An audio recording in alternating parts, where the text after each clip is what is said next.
Hallo, my naam is Janine van die Kerk van Radio Kansel. Dit begin reën, so ek beter hard om by die huis te kom. Maar voordat ek doen, wil ek gou met jou deel uit 1 Timoteus 2.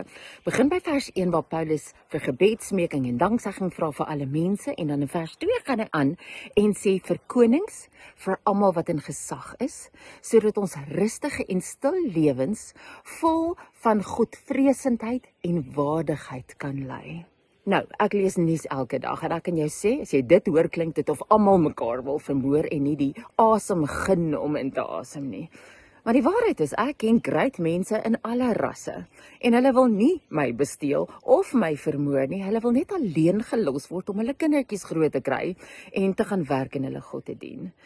En ek het 'n kollega gehad, 'n swart kollega in die kantoor reg langs my, en hy het dit so goed verduidelik. Hy het gesê, as dit nie rasisme was nie, sou dit klassisme of seksisme, of ons sou mekaar geoordeel het op ouderdom. Solank ons bereid is om daarvoor te val, sal Satan alleen hê om die onmin te kry wat hy so naastigtelik soek. Nou, ek het 'n onderhoud met Hetty en Louis Brits gehad in Amerika, en hulle sê rasisme is erg daar, dat hulle nog nie eers is waar ons in 94 was nie. Ons het moeilike, harde lesse geleer, want ons het nie 'n keuse gehad nie, maar dis 'n goeie ding.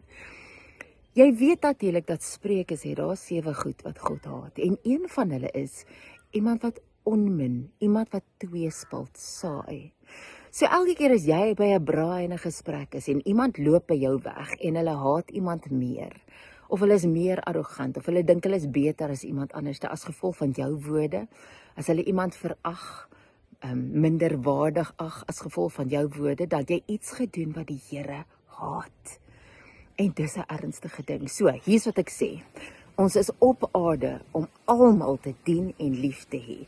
Ons hoef nie van hulle te hou nie, ons hoef hulle net te respekteer en gehoorsaam wees, daar staan om te bid vir konings en almal wat in gesag is, sodat ons rustige en stil lewens kan lei. En ek soek die Here se seën. Psalm 133 sê hy beveel sy seën op een uit. So dis wat ek gaan soek, maak nie saak wat nie. Nou, so moeilik as wat dit is, ons moet by die huis kom, ons gaan na tree.